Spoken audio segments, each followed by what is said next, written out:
Drums. Drums and fifes. Crashes and bellows. Jangles and jingles. Shouts and cries. Do you hear them? First, far off in the distant mountains and hills, in the deep, dark forests of pine and spruce, cypress and oak, and now rushing down with alarming speed, sweeping over the pastures and along the roads, the cacophony comes on like a sudden storm, frenzy and fury, terrible and tempestuous. What can this be? Who can this be? And then he appears, the outsider, the upsetter, the thrice born. It is he of many names and many forms, he who leads a host, a constant retinue by his side. To some, he is called the Bellower Bromios, or Eois, from the sound of the wild shouts emitted from the mouths of his followers, who cry, Eoi, Eoi! They who are driven into a state of mania, madness, frenzy, in their ecstatic union with the mad god, the deity who rules over wine and sacred plant potions. He is the true vine, better known as Bacchus, or as I will call him, Dionysos. This god is a paradox, for he dishes out death and he also brings life. He promotes reproduction, and yet he foments disillusion. He delivers elation and delves out terror. And he is inescapable, unstoppable. Those people who willingly submit to him, who surrender their control and allow for his possession, will suffer no harm, but be generously rewarded. Those who resist, in their sheer folly, will be mercilessly destroyed.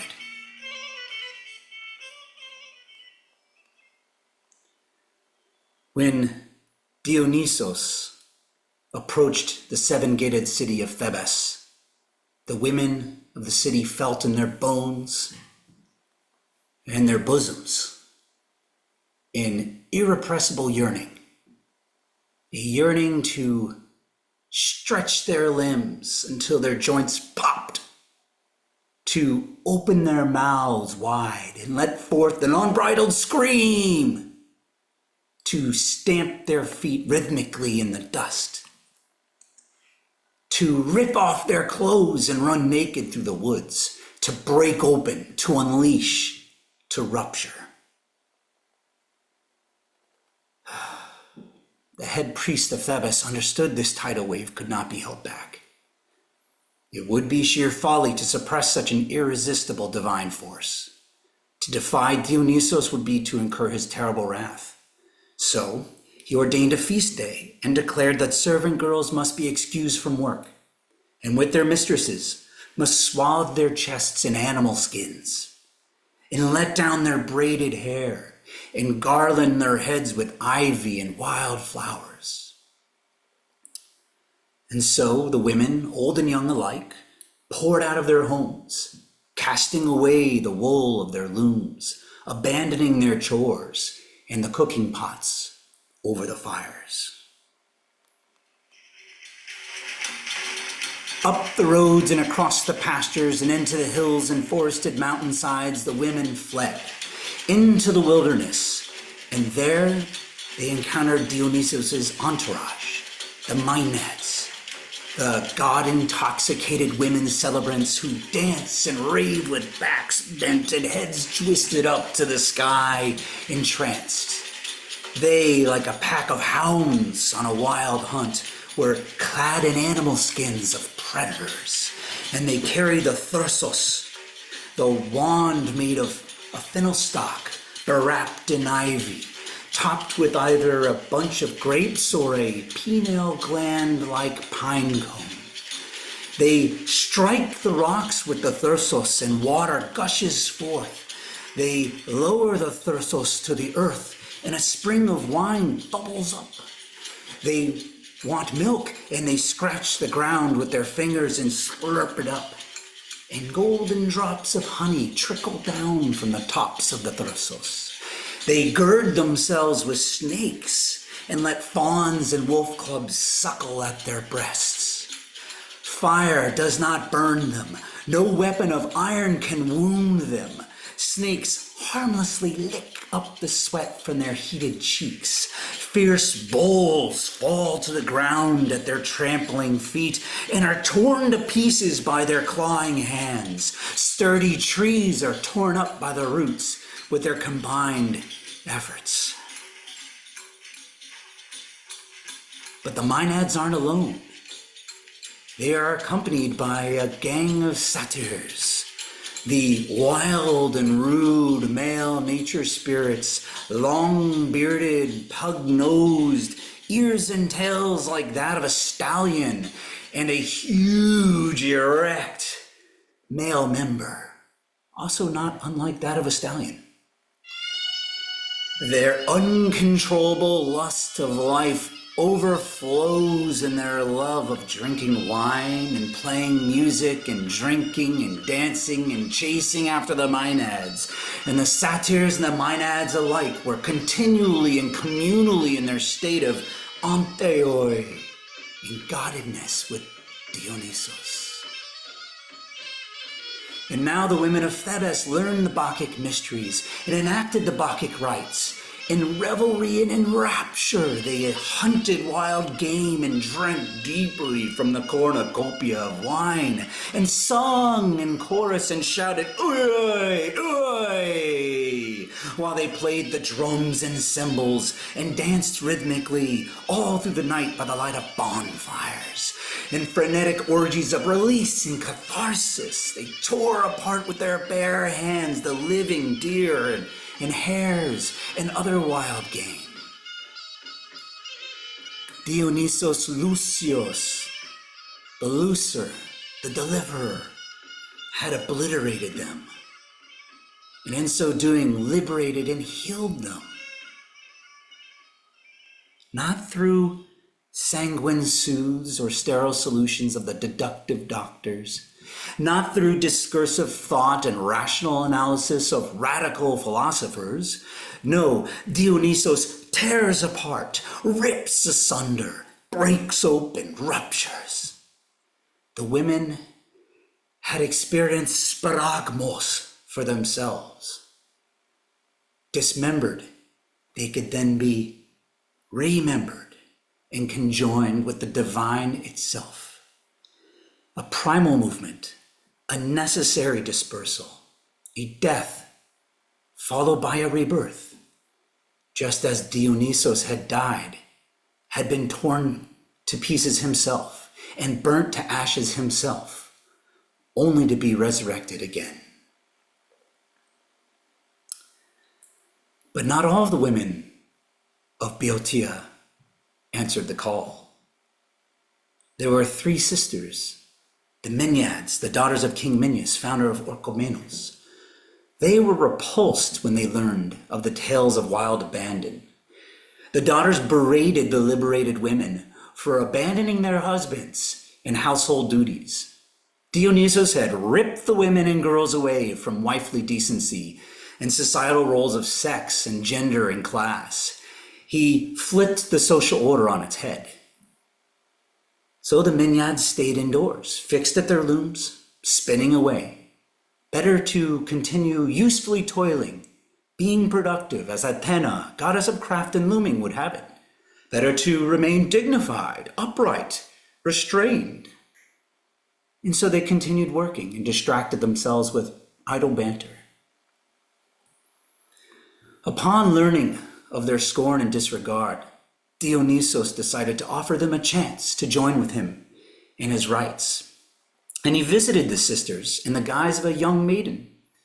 He was fond of cross-dressing, after all. He invited the Minyades to partake in the Dionysiac rites. "Come to the sparagmos. Come to the great tearing apart," he said. "Allow yourself to be broken apart, dispersed, and then remembered again." Die so you may be reborn. Die so when you really meet your end, you won't experience death at all. And so he departed and waited for them to join him that night out in the wilderness. Yet again, the three sisters dismissed Dionysos, holding fast to their conventions, refusing to take part in the mysteries. When the Minyades failed to appear again, Dionysos became enraged. The ecstatic god appeared to them again, this time transforming himself into the form of a bull, stamping and snorting. And yet the sisters kept spinning. He shapeshifted again into a lion, pacing and roaring. And still the sisters kept spinning. Dionysos leapt up and changed his spots into a leopard, pouncing and clawing. And as he changed from one form to another, so from the beams of the ceilings, drops and rivulets of wine and milk and nectar began to stream and drip down. Yet the Minyades took no heed of these signs and portents, scoffing and brushing them aside, attributing them to be imaginary. They remained haughty and hostile, ignorant of the consequences of the terrible cost of their actions. And so, their obstinance and stifling pride, the sisters sat at their looms and continued to toil away. Dionysos' rage could no longer be contained, and suddenly shoots of green began to spring out from the cracks between the stones of the house. Ivy climbed up the walls and crawled across the floors, as leafy vines, heavy with great bunches of grapes, festooned the roof beams. Leaves of ivy, grapevines enveloped the looms. The cloth molded green and sprouted foliage, while the threads of yarn formed into dendritic tendrils. Snakes slithered into the baskets of wool and coiled together in their newfound dens.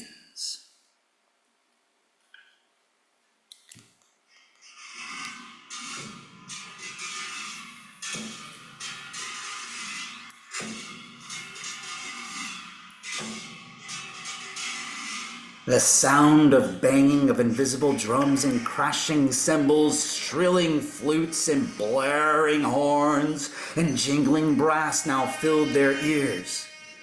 The sweet scents of myrrh and saffron filled their nostrils. Wine and milk and nectar now streamed down from the ceiling and splattered and pooled onto the floor around their feet. And the minds of the three sisters, now racing, were filled with mad thoughts. The hour grew late, as shadows grew long and rooms darkened, and now the scorned god let fly the full forces under his control.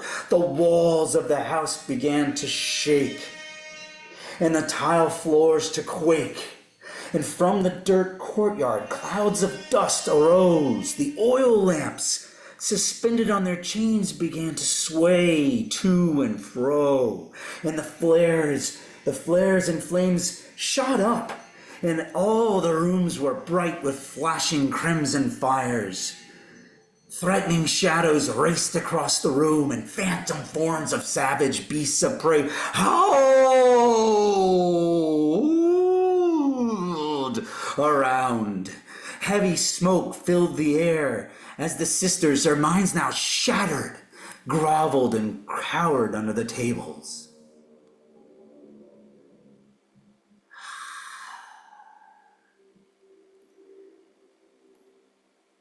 In a fit of raving madness, one of the sisters grabs her own son to offer as a sacrifice to Dionysos. And with the help of her three sisters, they tear him to pieces with their bare hands and then consume his flesh raw. And with the blood and gore of the child spilling out of their mouths, they fled their paternal home, fled like wild beasts into the hills and forested mountains, into the inky black shadows of night. And as they careened about erratically, their scrambling legs and flitting arms shrank and shriveled, while their fingers grew long and bony, and their ears expanded to prodigious size, and their noses flattened out leaf-like as their nostrils gaped open wide, and their teeth sharpened into fangs. And when they tried to speak, only a tiny noise came out of their mouths, their lamentations and cries only audible as a high, faint squeak, squeak, squeak. A thin membrane now spreads out from their skinny, thin limbs and joins together to form wings about their arms and legs. And as they flap their sickly parchment wings, they rise aloft into the dark night sky.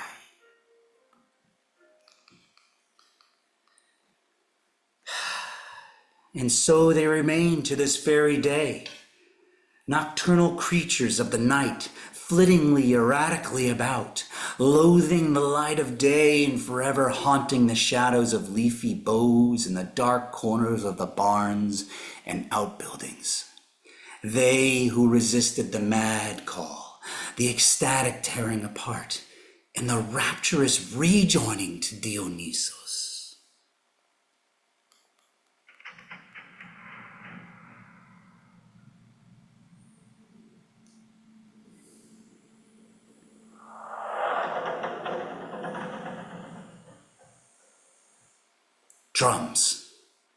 Drums and fifes, crashes and bellows, jingles and jangles, shouts and cries.